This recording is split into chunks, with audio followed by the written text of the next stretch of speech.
Alguns anos atrás, um colunista humorístico de um jornal escreveu sobre um assunto sério, que não faz parte para refletir. O trecho do seu artigo diz: ser um mormon que frequenta as reuniões da igreja em Utah significa viver tão perto dos membros da ala que não acontece nada sem que toda a congregação fique sabendo no máximo 5 minutos depois.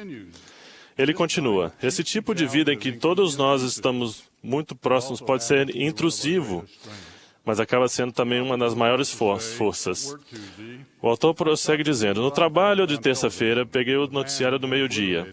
Uma van ficou completamente destruída num acidente de trânsito.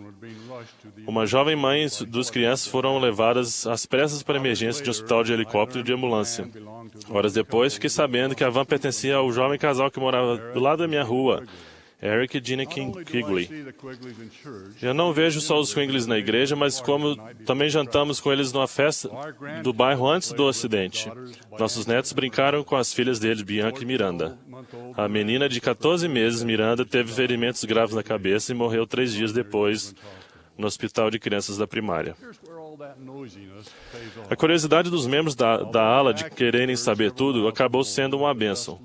Embora o acidente tivesse ocorrido quilômetros de distância da casa deles, uma pessoa da ala parou o carro imediatamente após a colisão e foi ver o que tinha acontecido. Os outros membros ficaram sabendo antes da polícia e dos paramédicos chegassem. Os membros da ala foram aos 3 hospitais, entraram em contato com Eric no trabalho e se organizaram em equipes de trabalho. As pessoas que não puderam ajudar no local do acidente ficaram aflitas, querendo ajudar de alguma forma. Em 48 horas, eles cortaram a grama do quintal dos Quigley, limparam a casa, lavaram, passaram a roupa, abasteceram a geladeira, deram algo de comer para as crianças. Nós teríamos dado um banho no cachorro se eles tivessem um. O autor termina com este comentário perspicaz: há um lado positivo no fato de vivermos sob a lupa dos membros da minha ala. O que acontece a alguns, acontece a todos. A compaixão do serviço prestado nesse trágico acidente dos membros da ala, que se preocupam com uns e com os outros, nos restringe a esse acidente em particular. O profeta Alma, no livro de Mormon, explica aqueles que desejam tornar-se seguidores de Cristo, sendo que desejais entrar no rebanho de Deus e ser chamados seu povo, e sendo que estáis dispostos a carregar os fardos uns dos outros, para que fiquem leves, sim. Estais disposto a chorar com os que choram, sim, consolar os que necessitam de consolo. E assim Alma explicou, eles estavam preparados para o batismo. Essa escritura lança o alicerce do ministério e do cuidado zeloso realizado na maneira mais solidária. A ala está organizada para atender às necessidades daqueles que passam pelas provações mais tristes e difíceis. O bispo, muitas vezes considerado o pai da ala, está lá para dar conselho e prover recursos. Mas os portadores do sacerdócio arônico de Melquisedeque também estão de prontidão, bem como a presidência da cidade de socorro, os mestres familiares, os professores visitantes e os membros da ala, sempre os membros da ala. Todos estão lá para dar consolo e mostrar compaixão em épocas de necessidade. No meu próprio bairro tivemos nossa porção de tragédias. Em outubro de 1998, Zack Newton, de 19 anos, que morava a 3 casas de distância da minha, morreu num trágico acidente de carro. Depois, menos de 2 anos depois, em julho de 2000, Andrea Richards, de 19 anos, que morava em frente aos Nills, também morreu num acidente de carro. Numa tarde de sábado, em julho de 2006, Travis Bastian, um ex-missionário de 28 anos, e sua irmã Desiree, de 15, que moravam do outro lado da nossa rua, de 2 casas para o lado, morreram num terrível acidente de carro. Apenas um mês depois, em agosto de 2006, Eric Gold, de 32 anos, que morou a vida toda na casa ao lado da nossa, teve uma morte prematura. E há outras pessoas nesse bairro que passaram por experiências de vida de muita dor e angústia, experiências que só eles e Deus sabiam. A perda de 5 pessoas jovens é uma provação que as pessoas podem achar incomum para um bairro tão pequeno. Prefiro pensar que o número só parece grande por causa de uma ala unida e atenta, cujos membros sabem quando existe uma necessidade. Uma ala onde os membros seguem a admoestação de alma e do Salvador. Membros que se preocupam, que amam e carregam mutuamente os seus fardos, que estão dispostos a chorar com os que choram e consolar aqueles que necessitam de consolo, membros que perseveram juntos.